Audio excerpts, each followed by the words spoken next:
Good evening to all. ఈరోజు ఈ media సమావేశం ఏర్పాటు చేయడానికి ముఖ్యమైనటువంటి కారణం వివేకానందరెడ్డి గారి హత్య కేసులో ప్రధానమైనటువంటి సాక్షి అయినటువంటి పులివెందులకు చెందిన రంగయ్య, అప్పుడు వాచ్మెన్గా పనిచేసినటువంటి వ్యక్తి, నిన్న సాయంత్రం 6:43 గంటలకి రిమ్స్ హాస్పిటల్ కడపలో చికిత్స పొందుతూ మరణించడం జరిగింది.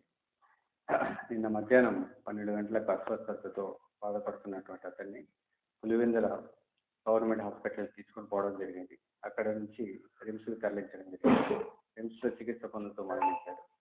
ఈ యొక్క వివేకానంద రెడ్డి హత్య కేసులో ప్రధానమైనటువంటి ముద్దాయి చనిపోవడం హై ప్రొఫెషనల్ మర్డర్గా మనం అనుమానిస్తూ ఉన్నాము. దీంట్లో భాగంగా బ్యాక్గ్రౌండ్లో ఎవరి ప్రమేయం ఉంది, అదేవిధంగా ఈ అనుమానాన్ని అన్ని కోణాల్లో కూడా దర్యాప్తు చేయడం కోసము ప్రయత్నాలు చేస్తూ ఉన్నాము. దీంట్లో భాగంగా ఇంతకు ముందు కూడా ఇదే విధంగా ప్రధానమైనటువంటి సాక్షులు 2019 నుంచి 24 మధ్యలో 5 నుంచి 6 మంది చనిపోవడం జరిగింది.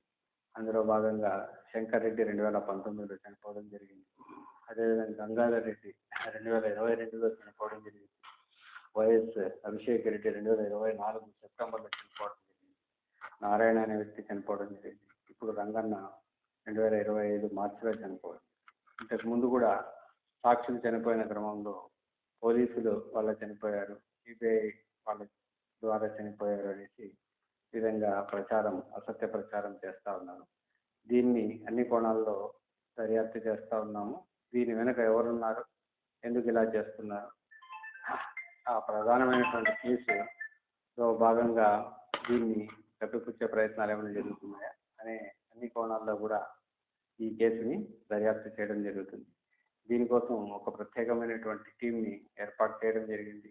ఆ టీం సైంటిఫిక్గాను మిగతా అన్ని రంగాల్లో అన్ని డాక్యుమెంట్స్ని వెరిఫై చేయడం జరుగుతుంది. ఆ కేసు ఇన్వెస్టిగేషన్ని త్వరితగతిన కంప్లీట్ చేయడం జరుగుతుంది. అంటే ప్రధానంగా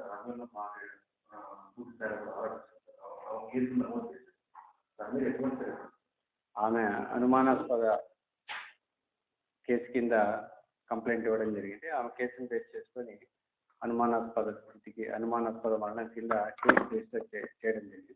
దీంట్లో వాస్తవాలన్నింటినీ కూడా అన్ని సైంటిఫిక్ యాంగిల్స్లో అనాలిసిస్ చేసి స్పెషల్ టీమ్తో అనాలిసిస్ చేసి బయటికి తీసుకురావడానికి ప్రయత్నం చేస్తాం. ఇప్పటి వరకు ఇంకా ఈరోజే పోస్ట్ మార్టం కంప్లీట్ అయింది.